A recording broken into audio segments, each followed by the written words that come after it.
Good afternoon, everyone. Welcome to the Waging Peace Lunch and Learn series with the Eisenhower Presidential Library in Abilene, Kansas. I really wish I could be there with you today. It's probably my last time hosting, and I hope that you guys welcome Dr. Todd Arrington to the Eisenhower Presidential Library, just like you did me so many years ago. So thank you for being here today. I really appreciate you taking the time to spend your time with us. Today we have a really wonderful presentation. One of our very own, Dr. Jim Ginther, is here with us today.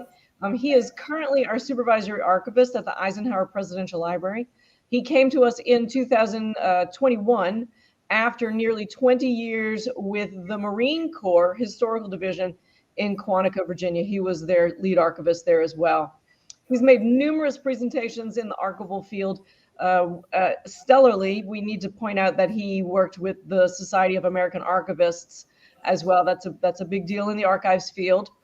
And he taught history, archives, and public history courses at Abilene Christian University, which is in Texas. So he's been in both Abilenes now. Texas Tech University and the United States Marine Corps Officers Basic School, Expeditionary Warfare School, and the Command and Staff College. We're really excited that he's going to tell us about a recent experience he had with CBS Sunday Morning News. Dr. Ginther, are you ready? Yes, thanks, Dawn. Good afternoon, everybody. It's great to see so many people here today, and even some younger folks here today, which I hope before the end of the day we will inform and inspire and maybe we encourage folks to look a little bit more seriously at us. I want to start today with a story, and I promise this is going somewhere, so indulge me for a minute. But when I was on leave last week, I had to go by the dentist office, and as I was there in the chair preparing to get a bridge put in, I was asking the dental assistant who was working with the dentist how she got into what she was doing, and she told me the story of how she had begun as a receptionist and worked her way up into the position she was in. And it was a progression. It was something she had always wanted to do.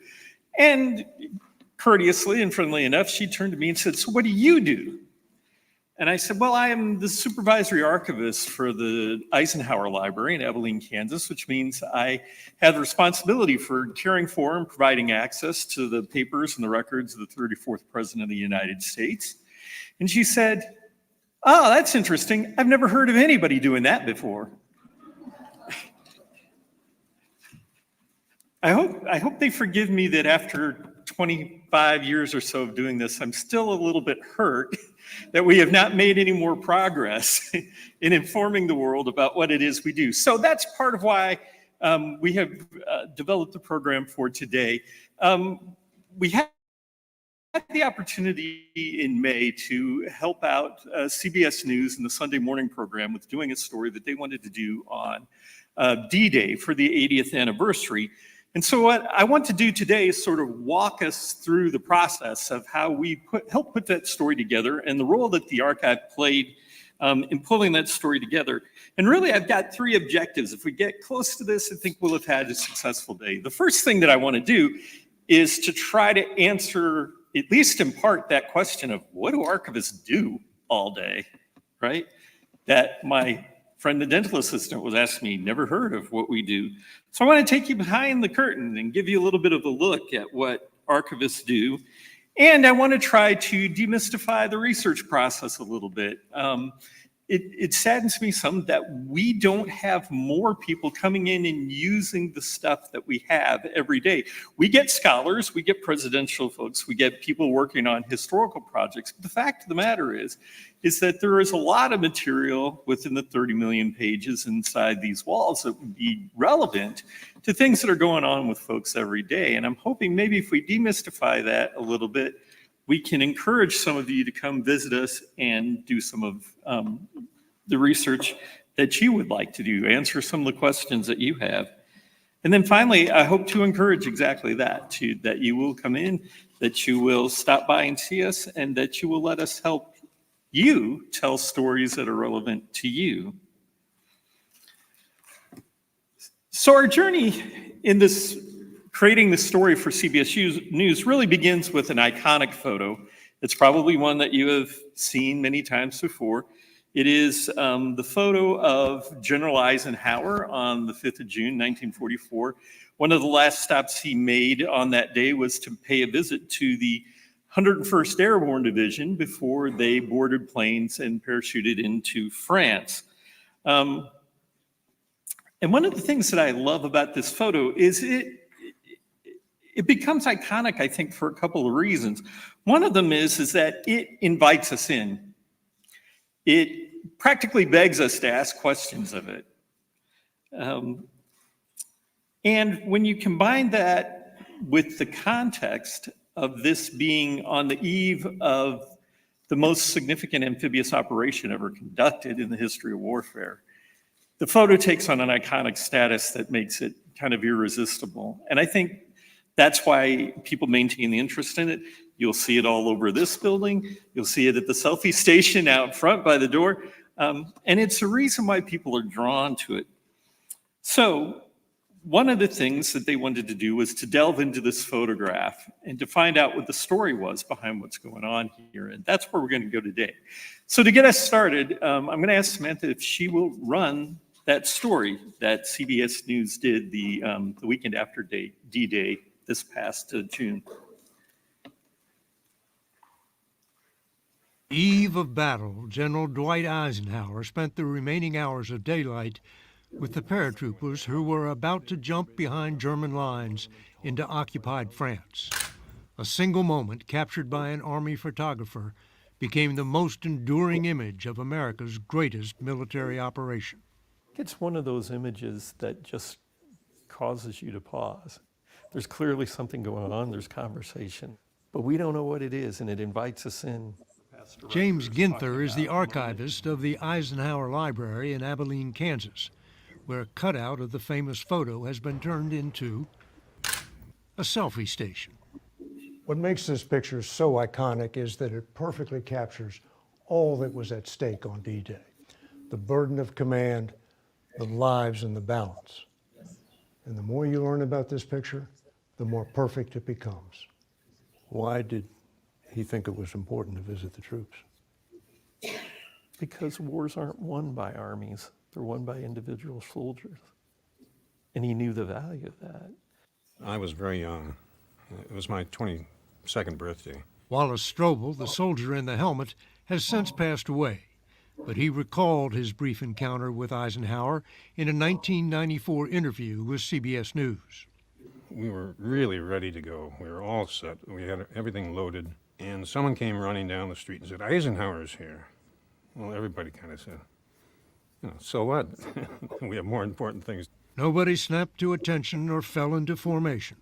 You could hear the excitement as he came closer. So then we turned and kind of looked out. And then he came over. And at that point, he stopped in front of me. He's got 2 million people he's sending into battle. Mm-hmm. Why do you think he chooses the paratroopers? Because they're the key to the whole operation. The Germans had flooded the areas behind the beaches, and the paratroopers were to jump in ahead of the main landing force to seize the causeways leading inland. Strobel's mission was to knock out the German guns that could turn those causeways into shooting galleries. They emphasized the fact, now, if you don't get those guns out by H hour, the whole damn invasion is going to fail. What Strobel didn't know was that this letter, stamped bigot, had landed on Eisenhower's desk. It stands for British Invasion of German Occupied Territory, and it was higher than the top secret classification.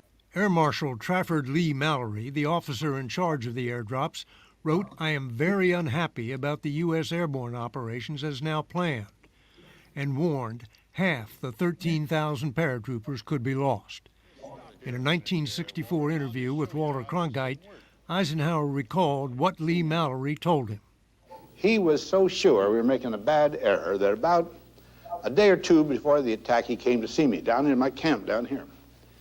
And he just, he was really earnest in his recommendations. We must not do it. It was a call only Eisenhower could make. This is General Eisenhower's response on the following day. Delivered by hand, it said, A strong airborne attack is essential to the whole operation, and it must go on. It was, in Eisenhower's words, a soul-racking decision. But he gave no hint of that as he mingled with the paratroopers an hour before they were to board their planes. So what exactly did the general say to Lieutenant Strobel? Where are you from, Lieutenant? And I said, Michigan. He said, ah, Michigan. Oh, yeah, I used to fish there. Great fishing in Michigan. So in that famous photo, they're talking about fishing? That's what Wallace Strobel says. They were talking about fishing. Fishing. That kind of changes my preconceptions of that photo. You look at it and you think he's going, give him hell. Yes, absolutely. Maybe he's just going like he's casting. It was as though he were trying to, he was trying to calm everyone down. Eisenhower later told Cronkite the paratroopers had tried to put him at ease as well. They were getting ready and all camouflaged and their faces blackened and all this. And there they saw me, and of course they'd recognize me. And they said, now quit worrying, General. We'll take care of this thing for you. And that kind of thing was a good feeling. A better feeling the next morning when the main landing force went ashore on the beaches of Normandy. All preliminary reports are satisfactory, Eisenhower cabled in his first dispatch. Airborne formations apparently landed in good order. It was too early to predict success, so Eisenhower closed by saying he had visited the paratroopers the night before, and the light of battle was in their eyes.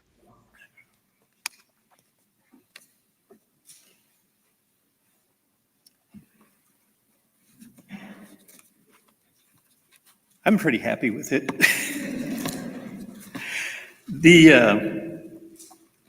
One of the key things, one of the key elements of an archivist's job is to help guide research, and that is largely the role we played here with this story with CBS News. When they approached us about doing a story on the photo, they had several questions that they sent us that they wanted to try to answer for the story as they conceived of it as at the time. And I have to say that the story evolved over time. It began in one place. It kind of finishes in a similar place, but it evolves over time, as David pointed out, because we kept revealing more and more layers to the story. And then the question really began, how do we tell the story with all this material, given we've only got one story we can tell and only a certain amount of time to tell it in? Or do we have multiple stories and we have to choose one and stick with it and let the others go? And that was part of the dilemma as we began and developed the story.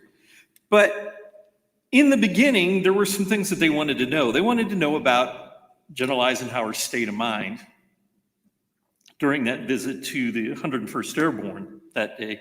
What was going on? What was he thinking? What were his worries?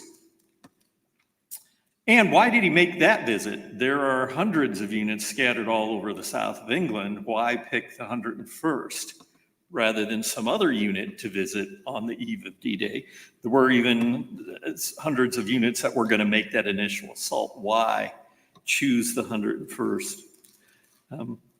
The question of what was really discussed.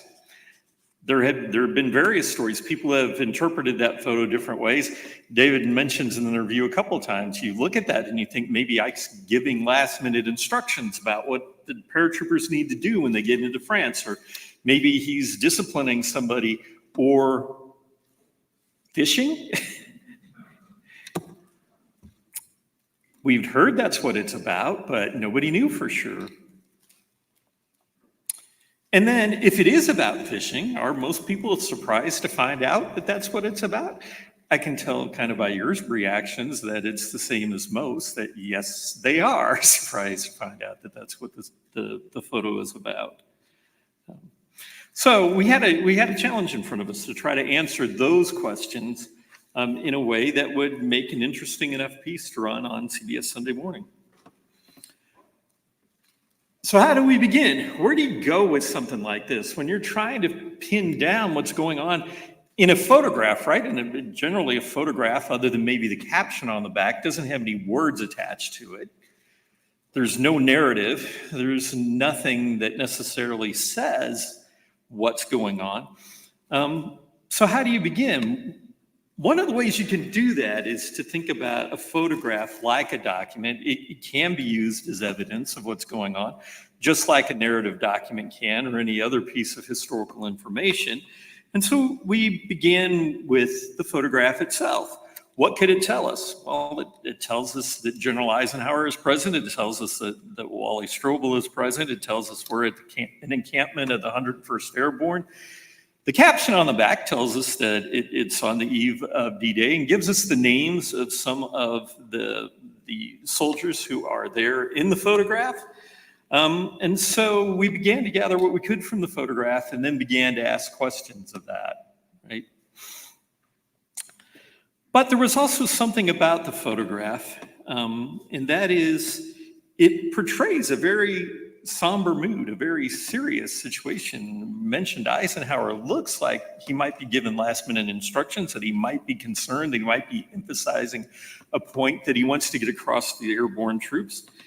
And yet there was other stuff available to tell us about this day, and one of those pieces of information was a film clip of General Eisenhower making the visit to the 101st, which painted a very different kind of story when you watch it.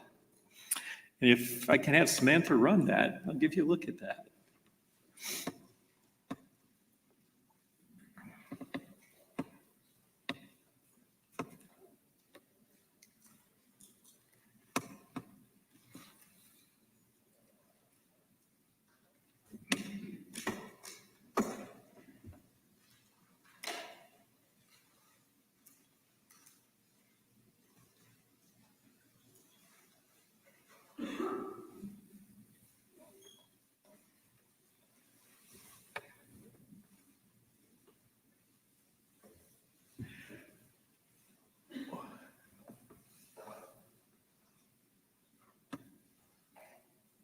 One of the things I love about the clip is it shows a very different mood. The photograph is very heavy, it's very somber, it's very serious. The film clip of Ike's visit to the troops shows something much closer to what he described, a happier, a jovial, almost camaraderie that's going on between the general and the 101st. He's laughing with them and talking with them and joking with them up until the point where they board the aircraft. And then it becomes very serious again.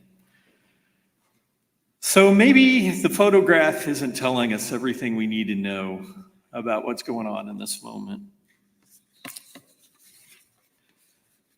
As I mentioned before, we started by trying to identify who all was in the photograph, and we've seen the clip from Wallace Strobel that was used in the film that talks about his experience of Eisenhower. So we began to compile this list of who was present. There was Eisenhower, there was his aide, Commander Harry Butcher. There was the Schaeff press detachment that was assigned to Eisenhower for the D-Day invasion. Maybe these folks could shed some light on what was actually happening there. And very quickly, we were able to identify a letter that confirmed what Wallace Strobel said in the interview about the conversation largely being about fishing, which is on the screen. As I recall, about all that was said was the general asked where I was from, and I replied I was from Michigan. He mentioned he'd fished there and had had good luck.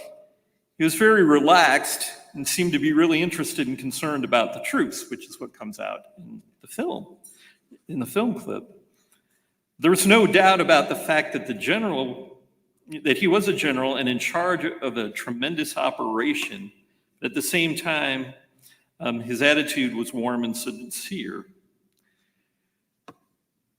So that gives us another clue, right? Eisenhower is there, he's present, he's talking with the troops, he's trying to put on he's putting on a good face for them and trying to interact with them in a friendly manner. And yet, even the people who are with him know that he's being weighed down by things. So the question then became, what was that? What is it that was on the general's mind? We did some digging and realized that there were other people who were present who weren't in the photograph, the members of the Schaeff press corps. had been present. Commander Butcher's diary tells us who they were. We started digging through their papers. Unfortunately, they didn't have much to say.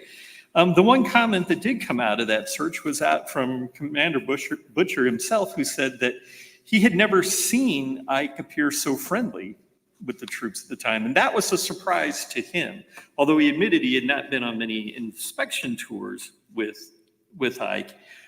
He was surprised at how easily he mingled among the men, and how well he wore the burdens that were on his mind. So then we had to begin to widen the search. If we didn't have anything specifically in the text about what some of these concerns were, we were going to have to throw the net wider and see what we could pull out of archival sources themselves. I mentioned in the clip related to D-Day from the Walter Cronkite interview that he did for the 20th anniversary D-Day, that is Air Chief, Air Vice Marshal Trafford Leigh-Mallory had come to him with a problem a few days before the landings. And so we began to work with that, and we began to think in terms of the seriousness of that. And I want to go back to something that I had written about that particular situation. He said in his memoir, Crusade in Europe, it would be difficult to conceive of a more soul-racking problem. If my technical expert was correct, then the planned operation was worse than stubborn folly. Because even at the enormous cost predicted, we could not gain the principal object of the drop. And moreover, if he was right, it appeared that the attack on Utah Beach was probably hopeless.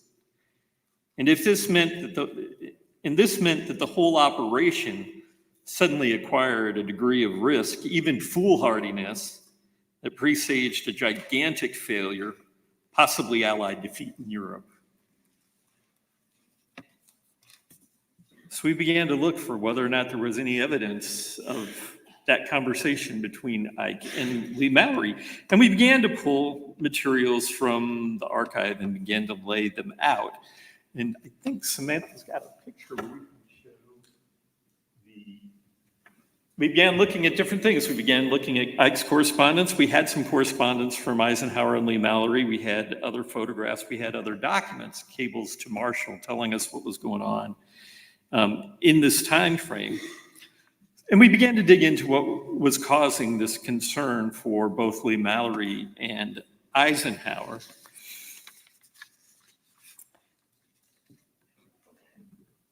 As the story mentioned, the 101st Airborne had a pretty significant role in the D-Day operation, right? They were going to be dropped into northern France, into enemy-held territory, without support initially, at night, in an area that had been turned virtually into a swamp by the Germans as a defensive measure. This map shows roads leading away from the beach on the right-hand side of the map. And it looks like those are just traveling over beach areas. That's actually, between the roads has actually all been flooded. It's not an open plain like that. It's actually essentially taking people across the swamp. So the only ways in and out of there are through the roads. And if the Airborne doesn't hold those roads, this operation becomes a failure in a hurry. Because even though you can put huge numbers of people on a beach, if you can't get them off, they're sitting ducks. And you're not going to be able to follow on in that operation if you can't get the men off of the beach. So there's the issue of just the significance of the operation. But then there's also this complaint that Air Vice Marshal Leigh-Mallory is making about the operation in a Bigot document. And Bigot, I want to elaborate on and mention what that meant. But literally, Bigot documents were available only to people who had a need to know about the invasion. And they were tracked to the point that if you had access and you were killed or injured, they sent somebody out looking for you to make sure you were retrieved and you had nothing on you. That would tip the Germans off that there was an invasion coming. That's the level of, and that's why in some ways this is even beyond top secret. They're literally tracking who has access to information about the invasion to try to keep it away from German ears. But in this document, Lee Mallory takes 2 pages to outline his primary complaint about the operation. And in paragraph 3 of that, he says, I've disclosed this new proposal fully, or discussed the new proposal, which is to cancel the airborne operation with the Army Commander-in-Chief, and I've explained to him the very unsatisfactory nature of the operation from the air point of view, in particular, that I cannot guarantee the safe arrival of any definite percentage of troops or equipment, and that in my opinion, a large proportion of the force will be lost. The Army Commander-in-Chief stated that he was prepared to accept this loss as he considers this airborne operation of vital importance to Utah, to the Utah seaborne assault, and in its turn, considered that it is considered vital to the whole Overlord operation. So on the one hand, you have Eisenhower's air chief who has severe reservations about whether this operation could be pulled off. And in fact, if you read farther into the letter, he enumerates about 5 or 6 other reasons why we just shouldn't do this. And he predicts that there will be somewhere around 50+% casualties among the paratroopers who paratroop in, and among the 93 gliders that have to carry their heavy equipment that will make them able to survive long enough for the seaborne troops to hook up with them. He expects somewhere around 70 to 80% losses. And if you have those kind of losses, this situation is a failure. In terms of numbers, 2 airborne divisions, about 16,000 men. So he's predicting somewhere around 8 to 10,000 in losses. And that's just not gonna be conducive to being successful. And if, as General Bradley, the Army Commander-in-Chief, has pointed out, if this is critical to the entire operation, then it's not just the landing in the landings in the Cotentin Peninsula that are going to fail. It is the entire operation that is going to fail. One of the other reasons this operation is important is that it's not just a matter of getting troops onto the beach. You have to resupply and feed them and arm them and give them ammunition. And the Cotentin Peninsula has the port of Cherbourg. It was critical that a port be captured very, very quickly, or you wouldn't be able to supply the troops who are going in to Normandy. And again, the whole invasion plan begins to unravel. So Ike has been confronted with this information. His air chief expects 80 to 80% casualties in the operation, and his 2 Army chiefs, Bradley and Montgomery, are telling him, you have no choice but to do this, or the invasion is going to fail. And that is the beginning for laying the understanding of General Eisenhower's state of mind when he visits the 101st Airborne that day. In fact, he's going to carry in his pocket a message, which we also have in the library, that we refer to as the in case of failure message. He has already prepared a message that he's going to broadcast to the American people if this operation fails. So he doesn't even know at this point whether or not, if he makes the decision to go, that there's going to be any guarantee of success. But another thing that emerges out of this, and we're talking about the idea of different stories that you could tell off of the same photograph. One of the interesting pieces in the archive was Eisenhower's response to his air chief, which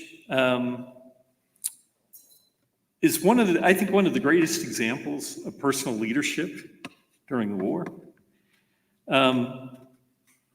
Ike writes to Lee Mallory, he says, "Thank you very much for your letter of the 29th on the subject of airborne operations. You are quite right in communicating to me your convictions as to the hazards involved, and I must say that I agree with you as to the character of the risks. However, a strong airborne attack in the region indicated is essential to the whole operation, and it must go on, and consequently there is nothing for it but for you, the Army commander, and the troop carrier commander to work out the last detail of every single thing that may diminish those hazards. And it is particularly important that the air and ground troops involved in the operation be not needlessly depressed. Like all the rest of the soldiers, they must understand that they have a tough job to do, but be fired with the determination to get it done. So now we don't not just have to worry about failure, but if this gets out to the troops, what's the impact on morale? Even if we know the casualties are going to be high, what's the impact on morale? But I think there's also something else here that's brilliant in Ike's leadership, and to me, to have the presence of mind to do this in the midst of the situation he was in was phenomenal. In that he has encouraged among his staff for them to be honest, for them to be forthright, which Lee Mallory clearly has been here. But I think Ike is also thinking about history and what's going to happen if this is a success and Lee Mallory, or if this is a failure and Lee Mallory's objections were not documented somewhere. The judgment of history falls on him. If it's successful, then maybe the judgment of history falls on him for being Chicken Little, for being someone who is making up hazards that didn't actually exist. And I think one of the brilliant things about Ike's leadership is in this letter, he takes that burden off of him and says, this decision is mine, it's mine alone. You've done your job, I've got to do mine. And we're gonna go. And I wish I had encountered more leaders in my time with that sort of sense of responsibility about things and that sort of care for their subordinates. But these things are on Ike's mind, and not only are they on Ike's mind, they are becoming a subject of concern even back in the United States. One of the pieces that we found as we were searching, trying to find out about what Ike's state of mind was at this point, is a telegram that he sent to George Marshall, the Army Chief of Staff, early on the morning of the 6th of June. And he reports that he doesn't have a lot of information yet about what's going on the beaches in northern France. But I thought this paragraph out of that letter was telling. It says, yesterday I visited the troops about to embark, and last night saw a great portion of the United States Airborne Division just prior to its takeoff. The enthusiasm and toughness and obvious fitness of every single man were high, and the light of battle was in their eyes. I will keep you informed. So these concerns aren't just on Ike's mind in the midst of this iconic photograph. They have bled over. They are now the concerns of the entire command chain. And there is real concern about whether or not this operation will come off, if it comes off, if it'll be successful, and if it comes off, if the guys charged with doing it can do it. Why do I bring this up? Partially because one of the questions we had was, why is Ike visiting the Airborne on that day? And I think it's for all of the reasons we've talked about here. One, there's legitimate concern about whether the operation can be successful. Just from an aviation point of view, and from a tactical point of view, once the troops are on the ground. But also there's this concern about whether or not word has leaked out of the possibility of failure, and how has that impacted the troops? Because if the 101st can't carry this off, we're in trouble. And Ike knows it.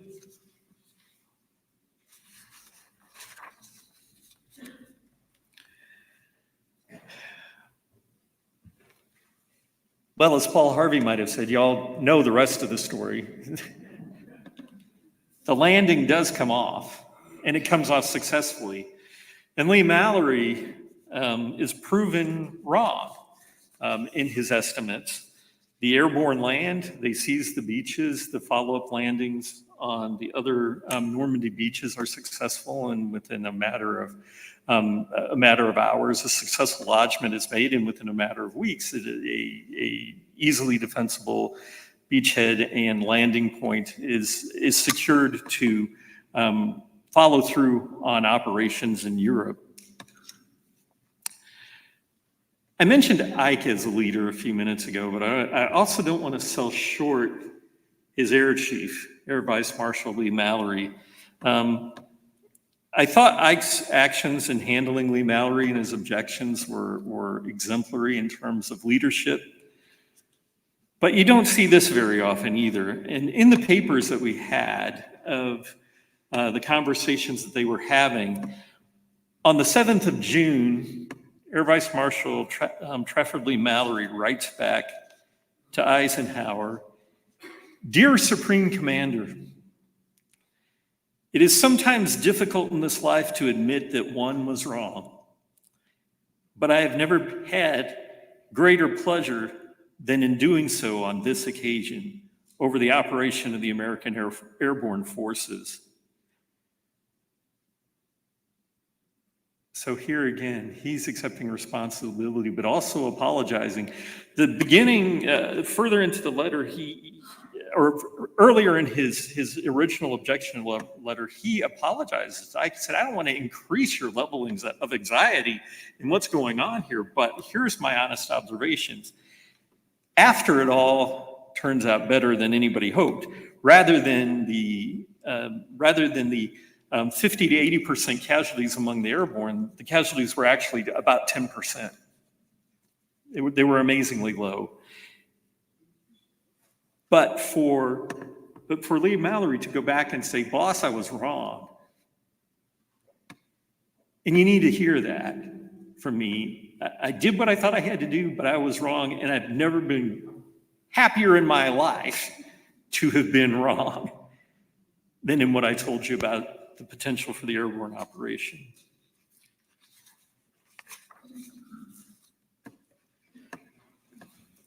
So, back to CBS's news questions. What was Ike's state of mind that way? Obviously, worried. This is the pivot point of the war. If this doesn't come off and these guys can't do what they need to do, it's over, potentially. Why did Ike make the time to visit the paratroopers? Clearly because of the seriousness of the operation. One of the things that I have observed in good military leaders over time is that they are in touch with where their troops are and what their state of mind is. And I think part of the reason that Ike makes a visit to the airborne is because they are so pivotal to that operation. If they can't do it, he needs to know it while he can still call it off. What was really discussed? As it turns out, fishing. Fishing. So we've answered the first three questions, but does it surprise folks that that's what it is?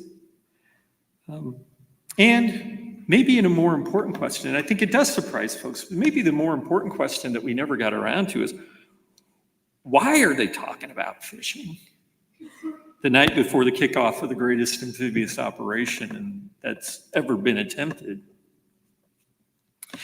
And I think some of that's reflected in something that was sort of a standard thing for Eisenhower throughout his life, but certainly during his period as Supreme Allied Commander and also then ultimately as president, is that Ike tends to deal with stress by inserting normalcy into a situation. I think that's part of the reason why he loved golf so much, although I can't imagine what's not stressful about golf, but because I can't do it, he's a better man than I. But This idea of injecting normalcy into a situation, I think, is a theme that sort of runs through his life. And I think the reason why he's having a conversation about fishing is that he understands the immensity of what these guys are about to be called on to do. And the immense likelihood that 5 to 8 of the guys in front of him out of every 10 aren't coming home. And that he believes that the value of the individual soldier is the ultimate concern of a commander. I think he wants to interject some normalcy. He wants to give them one last moment and remind them, perhaps, not only of what it's like to just have a regular life again, but also why they're fighting. Right? So he accomplishes 2 missions in a very subtle way that I think is just brilliant in terms of Ike's leadership and in terms of what's going on in that famous, iconic photograph.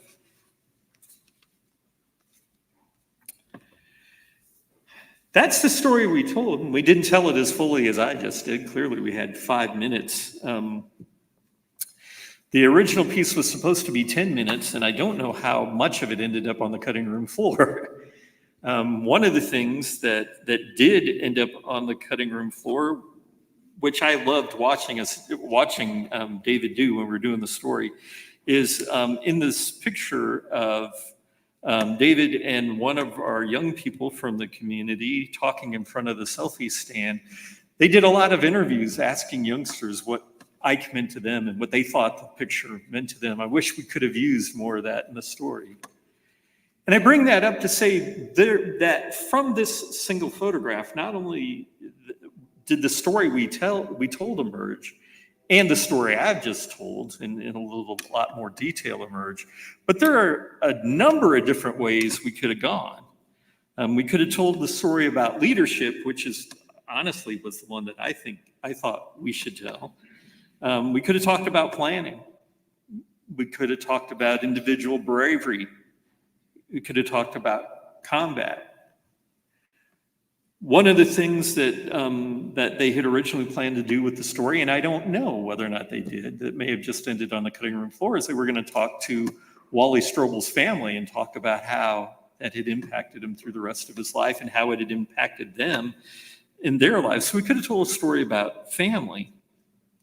We could have talked about military planning or airborne operations, or focused on the state of the mind of those who had to wait it out after the planes took off and before the news came back from the beaches.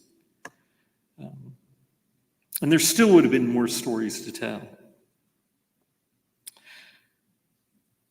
So just to give you an example of how much wider we could have thrown the net, I'm going to ask Samantha here to click on a couple of the links that are in this slide to show the range of what we could have tapped into to tell this story of D-Day. One of those is just the simple online documents section that we have on our website, which pulls a number of the key documents related to D-Day, some of which we went over today, but a number of them we did not. And every one of those would be just like this. You could go any number of ways off any one of these documents to tell the story in detail of D-Day. The other thing I wanted to show you, because these are essential to doing research, is we have a subject guide on D-Day that lists the resources that we have on the Overlord operation. It is 54 pages long. Right. Some of those are nothing more than records of units that participated, right?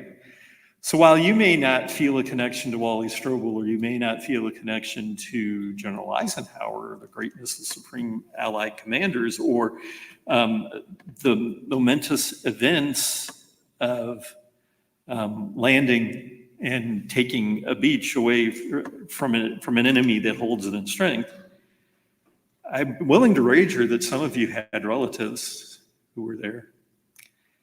we have those records. If you want to find out about what your uncle, your grandfather, your great-grandfather did during the war, we can do that here. And I bring that up to say, one of the things that I think is problematic, back to the original question or talk about, is what do archivists do? Right? One of the reasons people don't have more interaction is because they're intimidated. They think there's nothing here for them. They think there's nothing they can relate to. And that's just simply not true. The presidency touches on every aspect of our lives as Americans. And even if they don't touch on us directly as individuals, as President Eisenhower came down and shook my hand one day on a street corner in Abilene, there are other ways. I was having a conversation not too long ago with an agricultural professor from Kansas State over here in Manhattan, and we were working with Joy on a podcast about the Food for Peace program. And I remember Dr. B going, why don't people know about this? These policies continue to affect agricultural policy in this state to this very day. He said, how many people use this? And I said, virtually none for that purpose. He said, I'm going to begin to get classes over here. People need to know about this resource. And so I hope today we've accomplished some of the objectives I set out with, that we gave you a chance to look a little bit behind the curtain at what archivists do and trying to help, especially in trying to help guide research and produce stories that are interesting to folks and tell about our history. I hope maybe we demystified it a little bit. It is work, but it's not impossible work. And we do have tools that can help make that possible. And I hope maybe in some way we've encouraged at least a few of you to think about some of the things that you have an interest in and interest in finding out about, and will give us a chance to help you satisfy that curiosity. So with that, are there any questions that I can answer? Yes? Several questions. Oh, thanks. Okay, thank you. Very good presentation. What exact time did Eisenhower make the decision to go that day or that evening? And number two, one of the second question is, what time of day did he actually visit? Oh, okay. So this is one of those fun questions that historians get all the time. When exactly did something happen? And I love it that Eisenhower in his book, Crusade in Europe, says, one of the problems historians are going to have in the future is that none of us bothered to write it down. We were busy fighting a war. And that's not to be flip. There are actually multiple answers to that depending on what authority that you take, but it's pretty clear that by the evening of the 4th of June, they had made a fairly strong commitment to it. But I have the belief that because this visit was going on in the evening, I want to say around 4 o'clock, and Eisenhower stayed till after dark when the planes took off. So, but I don't have the exact time frame, and I don't think Commander Butcher recorded in his diary exactly what the time frame is, but it was in the evening of the 5th. But I think the fact that Eisenhower had these concerns that were floating around in him, that there could still have been a possibility that they could have called it off as late as the departure of the airborne troops. If he had gotten there and the morale was a mess and combat readiness was a mess, and he knew that, then he may have made the call. We don't know, because he didn't have to make that call to cancel the invasion. But I think, so that's why I say it's a little bit flexible to say when that decision was made, because it really is not in operation until the troops depart.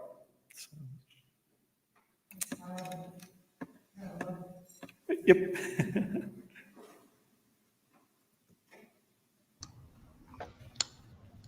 Jim, thank you. That was really amazing. I have a question about the archives, right?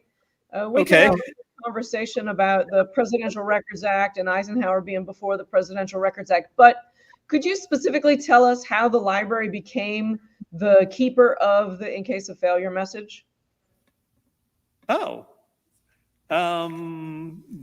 that's a good question, because I've only known it as part of the archival collection, so I'm not sure I'm aware if there's any independent story about how. Oh, I know what you're saying.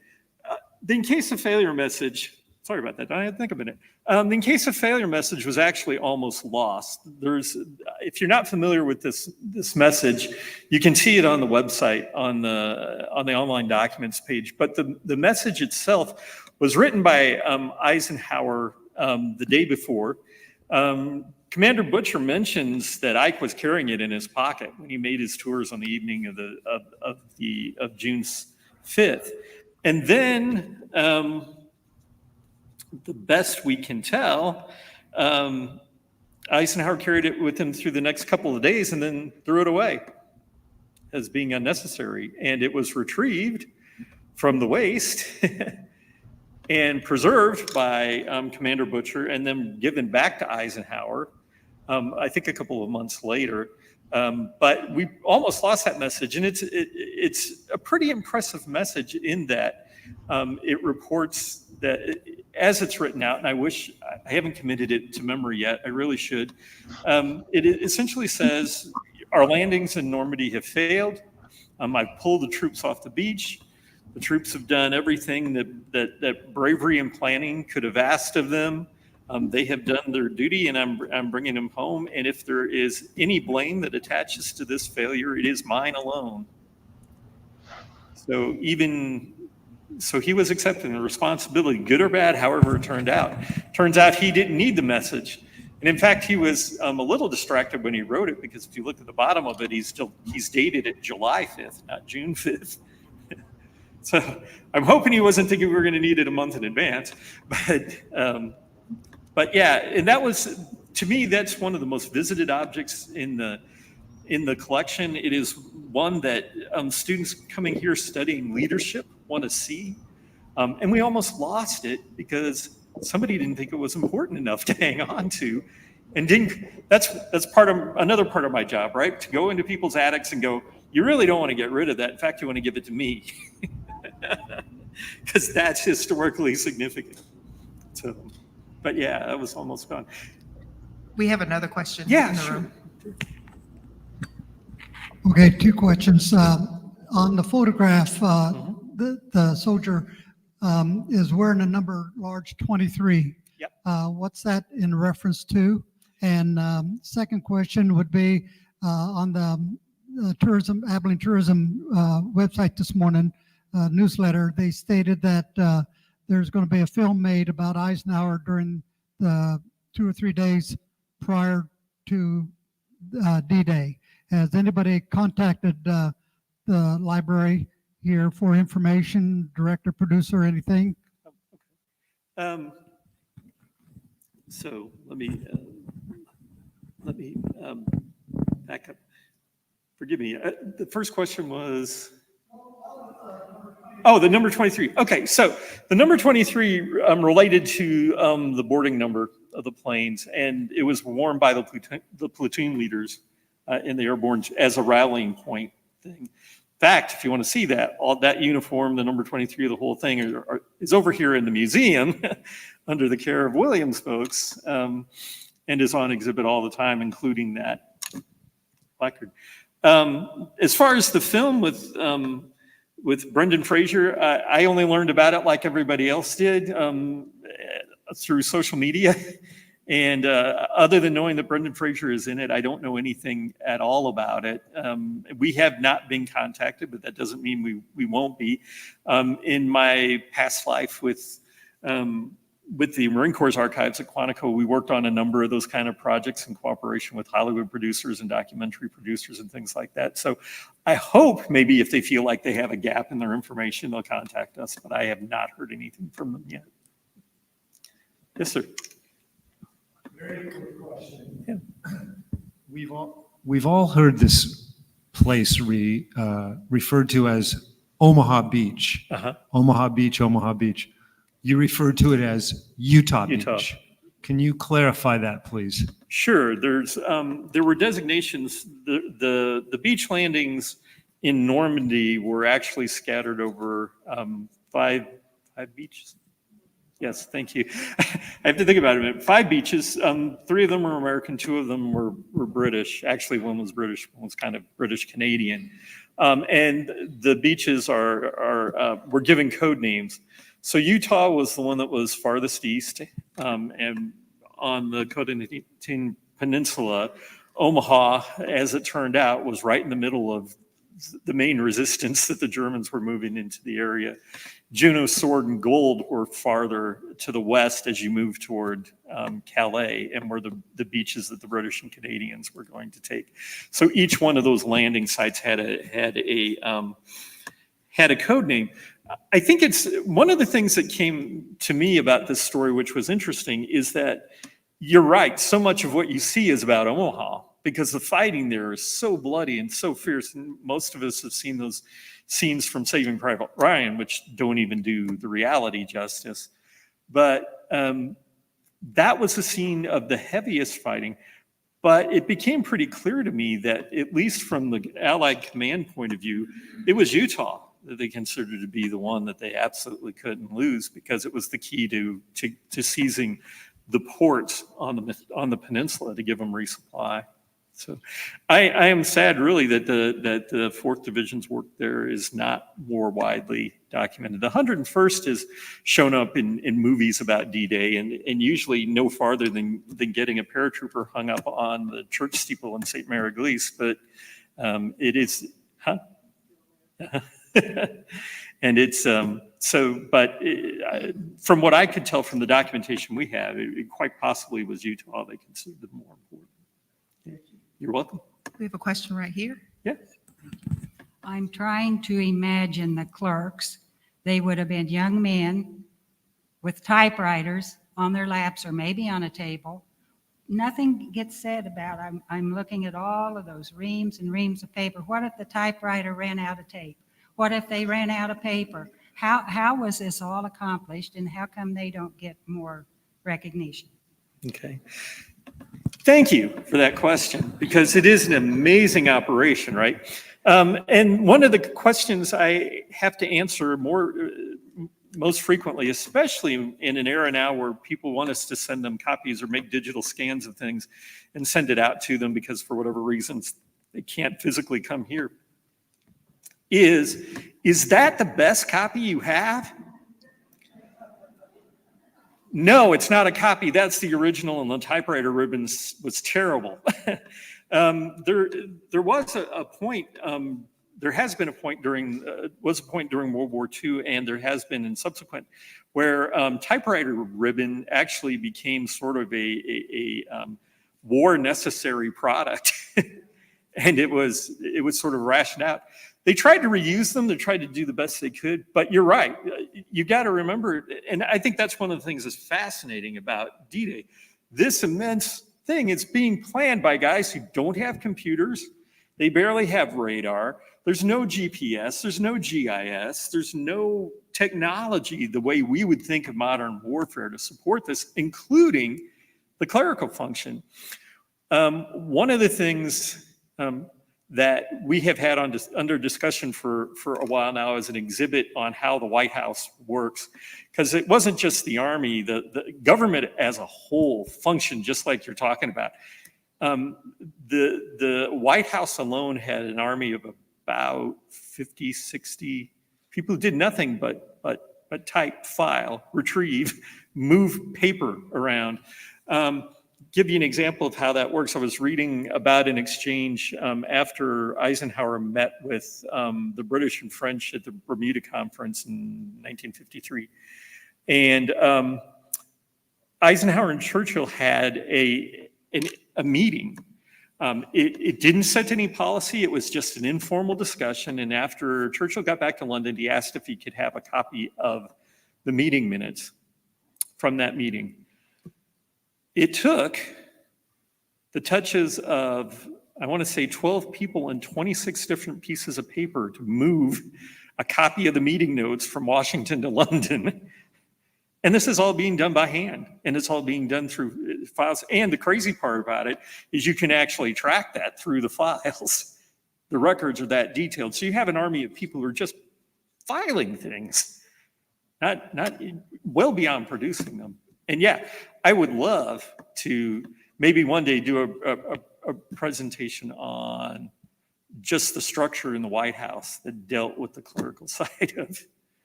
Okay, it is 1 o'clock. We're going to Okay. take this one last question here, and then we'll turn it back to Dawn to see if there are any questions online. Sure. And there were no typos that I noticed. No, and the other amazing part to me is how many of those letters got answered directly by somebody on the White House staff or on the SHAPE staff. Yeah. So, okay, Jane. So Dawn? We don't have any questions in the chat. We do have a few comments about a great program. Thank you, Dr. Ginther. Things of that nature. We have someone who's joined us with the American Battlefield Trust Teacher Institute. We love the American Battlefield group, so thank you for joining. And we also have someone who's joined us from Mamie Dowd Eisenhower Birthplace in Boone, Iowa. So basically, Dr. Ginther, there's accolades in the chat for you and this presentation. Thank you very much. Thank you.